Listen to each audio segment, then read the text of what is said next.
ഇന്ന് നമ്മൾ GST notice റിപ്ലൈയിൽ practitioners ചെയ്യുന്ന കുറച്ച് സാധാരണ മിസ്റ്റേക്സ് അതാണ് ഡിസ്കസ് ചെയ്യുന്നത്. എന്തുകൊണ്ടാണ് റിപ്ലൈ ഡ്രാഫ്റ്റിംഗ് ഇമ്പോർട്ടൻ്റ് ആയിട്ടുള്ളത് അതാണ് നമ്മളിപ്പോൾ നോക്കുന്നത്. Wrong reply, demand confirmation, proper reply, notice closure. പലപ്പോഴും ലോ അറിയാത്തതുകൊണ്ടല്ല, റിപ്ലൈ ഡ്രാഫ്റ്റിംഗ് ശരിയല്ലാത്തതുകൊണ്ടാണ് ഡിമാൻഡ് നോട്ടീസ് ഒക്കെ വരുന്നത്. ഇതിൽ വരുന്ന കോമൺ മിസ്റ്റേക്ക്, ഒന്നാമത്തെ മിസ്റ്റേക്ക് ലാംഗ്വേജ്. ഇമോഷണൽ അല്ലെങ്കിൽ റൂഡ് ടോൺ ഒഴിവാക്കി പ്രൊഫഷണൽ ലാംഗ്വേജ് യൂസ് ചെയ്യുക. പ്രൊഫഷണൽ ലാംഗ്വേജിന്റെ ഉദാഹരണം ഓപ്പണിംഗ്, ഡിയർ സാർ, മാഡം, അങ്ങനെ വേണം നമ്മൾ അഡ്രസ് ചെയ്യാൻ. അതുപോലെ തന്നെ റെഫറിംഗ് ടു നോട്ടീസ് കമ്മ്യൂണിക്കേഷൻ.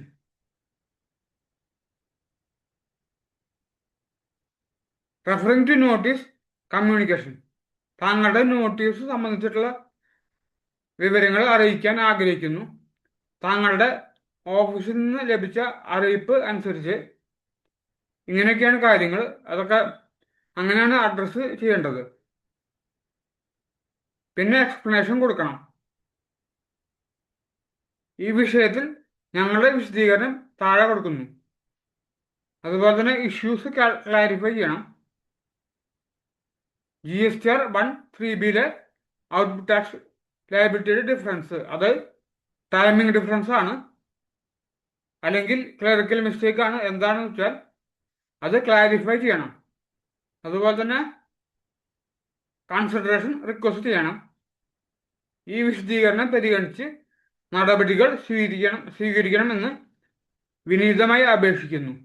അങ്ങനെ പൊളൈറ്റായിട്ട് വേണം നമ്മൾ ലാംഗ്വേജ് യൂസ് ചെയ്യാൻ. ഇമോഷണൽ അല്ലെങ്കിൽ റൂഡ് ടോൺ ഓഫീസേഴ്സിന്റെ അടുത്ത് ഉപയോഗിക്കാൻ പാടില്ല.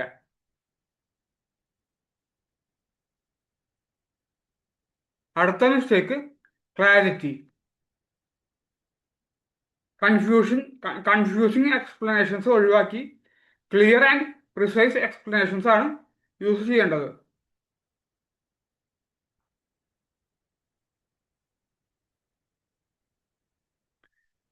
ഇതിന് നമ്മൾ എക്സ്പ്ലനേഷൻ കൊടുക്കേണ്ടത്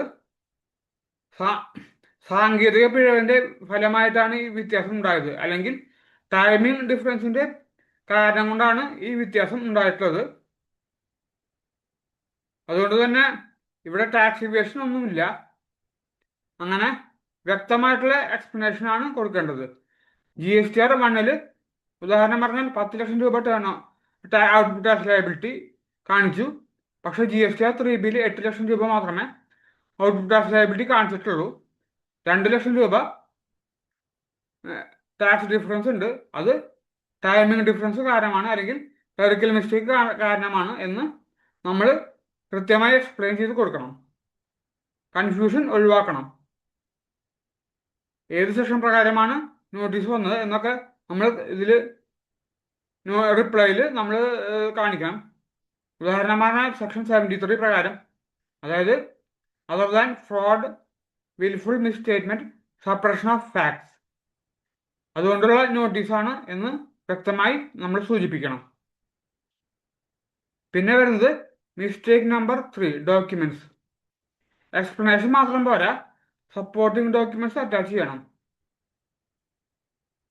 ഉദാഹരണം പറഞ്ഞാൽ സപ്പോർട്ടിംഗ് ഡോക്യുമെന്റ്സ്, അതായത് സെയിൽസ് ഇൻവോയ്സസ്, ബാങ്ക് സ്റ്റേറ്റ്മെന്റ്സ്, അതുപോലെ വൗച്ചേഴ്സ് ഒക്കെ സപ്പോർട്ടിംഗ് ഡോക്യുമെന്റ്സ് ആണ്. ഇതൊക്കെ അറ്റാച്ച് ചെയ്ത് കൊടുക്കണം. അതുപോലെ തന്നെ ഡോക്യുമെന്റ്സിന്റെ അടുത്ത ഉദാഹരണം reconciliation statements. GSTR 1 10 lakhs output tax liability ഉണ്ട്. പക്ഷെ GSTR 3(b)യിൽ 8 lakhs മാത്രമേ കാണിച്ചിട്ടുള്ളൂ. ആ 2 ലക്ഷം രൂപയുടെ ഡിഫറൻസ് നമ്മൾ റീകൺസിലേഷൻ സ്റ്റേറ്റ്മെന്റ് പ്രിപ്പയർ ചെയ്യണം. പിന്നെ വേണ്ടത് സ്ട്രക്ചർ വേണം. അതായത് റിപ്ലൈക്ക് സ്ട്രക്ചർ വേണം, റാൻഡം റൈറ്റിംഗ് മാത്രം പോരാ. പ്രോപ്പർ സ്ട്രക്ചർ ഉണ്ടെങ്കിൽ മാത്രമേ ഓഫീസേഴ്സിന് കാര്യങ്ങൾ മനസ്സിലാവുകയുള്ളൂ. അവർക്ക് ഒരു ക്ലാരിറ്റി, ഈ നോട്ടീസിന്റെ റിപ്ലൈയിൽ ക്ലാരിറ്റി വരികയുള്ളൂ. അതായത്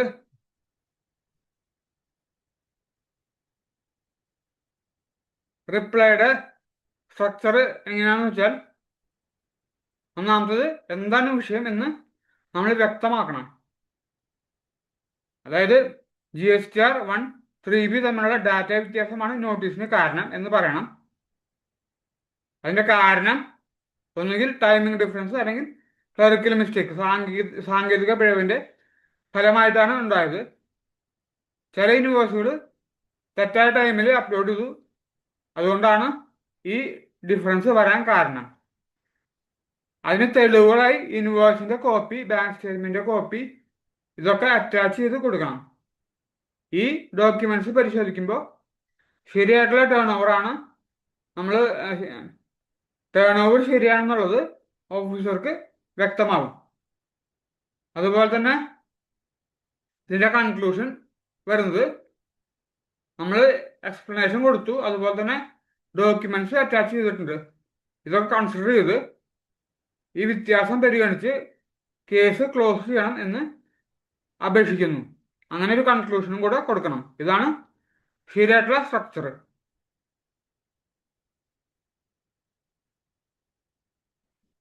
അടുത്ത സെഷനിൽ GST നോട്ടീസ് പ്രാക്ടിക്കൽ കേസ് നമ്മൾ എക്സ്പ്ലെയിൻ ചെയ്യുന്നതാണ്. അപ്പോൾ അടുത്ത സെഷനിൽ നമ്മൾ വീണ്ടും കാണും.